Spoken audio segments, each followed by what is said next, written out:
Okay, welcome everybody back to Chef Chat. I'm Chef James Lehman from Ironstone Vineyards. Since it is the holiday season and we talked about bread already, now we're going to talk about cookies. Okay, I went to a holiday party just recently, and believe it or not, nobody had made fresh cookies except for me. They had this huge table with all these kinds of foods on it, and they had another table with all these desserts on it. Not one was homemade. Okay, they had went to the store and they bought boxed cookies and boxed brownies and boxed muffins, and it was very disappointing to me. Very disappointing, because I know some of these people had baking skills. They're just being lazy, folks. You can't be lazy when it comes to baked goods during the holiday season. Okay, you can get away with it during the middle of the year. Don't do it during the holiday season. It's very easy to do. Like I explained with the bread, easy to do. Take the time and you will be much more happy with the product. Okay, so today we're going to talk about cookies.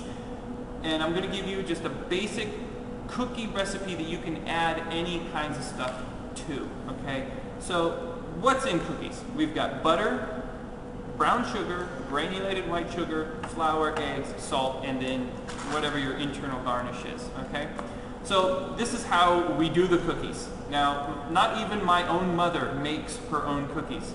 She buys the cookie dough, mixes in water, the powder box, I don't even know what it is.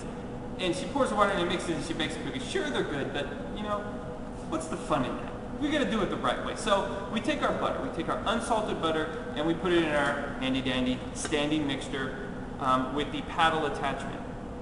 So you put your butter and your two types of sugar, your brown and your granulated sugar, into the mixing bowl and you mix it. Now you don't have to sit there and mix it forever like you would maybe if you were making a cake. You don't need to aerate the butter and the sugar together. This is a shortbread. Cookies are shortbread, so they don't need that. So you put the butter and the sugar in there, you mix it until it is well combined, and you can tell that there's not like chunks of butter or chunks of sugar in there.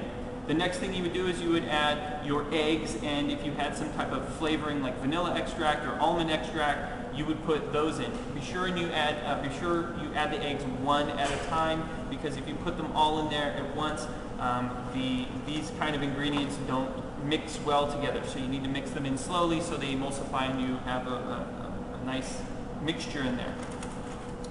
So you've got your butter, your sugars, you've mixed that, you've got your eggs in there with your flavoring, your vanilla or your almond extracts, and they're mixed very well. That is when you turn the machine off and you get yourself a rubber spatula and you scrape down the sides of the bowl, because you've got stuff on the inside of the bowl that needs to be scraped down. After you do that, you turn the machine back on. You probably want to put it on low, and then you take your mixture of salt, flour, and usually baking soda. Sometimes it's baking powder, not so often.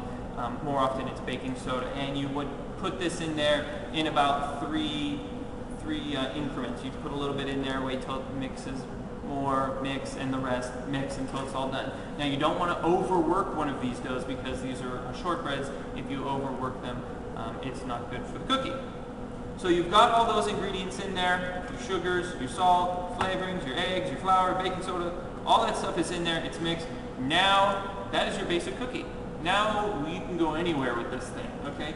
You can put chocolate chips, you can put white chocolate chips, you can put any kind of nuts, you can put dried fruits, you can put coconut, you can put any kind of stuff you can find in that baking section into these cookies. Don't get carried away, because we want a nice ratio of the quick dough that you have here and your internal ingredients.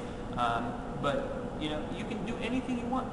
So we're going to put this basic recipe here with our flours and our butters and sugars and stuff on the website, and I left this part open. Your internal ingredients, do whatever you want. Try lots of stuff, and you can make like 4 different kinds of cookies with this. You can make chocolate chip cookies, you can make white chocolate chip cookies, you can make nut cookies, you can make dried apricot cookies. I mean, who would eat those anyway? But what I'm saying is you got a lot of things that you can do with this recipe. One thing about weighing out ingredients. If you like to bake or you want to get serious about baking, it's really good to get yourself a digital scale. Now you can find one of these at like Bed Bath & Beyond or something. They're around $20, $30, but it's really nice to have one of these, because any cookbook that's worth anything that's a baking book is going to have things in weighed ingredients. You're not going to find 2 cups of flour and a teaspoon of yeast. It's going to be like a pound and 2 ounces of flour and a pound of butter. And this is a more exact way of baking, and baking is a science, and it is a more exact way of cooking. So get yourself a scale, because the recipe that I put down in here is weights. So if you try to measure one of these things out in a measuring cup, your recipe is going to be wrong. So go out and get yourself a digital scale, or if you just have one of those regular scales. I've seen people try and use their little Weight Watcher scale. Those things don't work, okay? Don't use one of those. Get yourself a nice scale and continue baking with that, okay? Until next time, happy baking.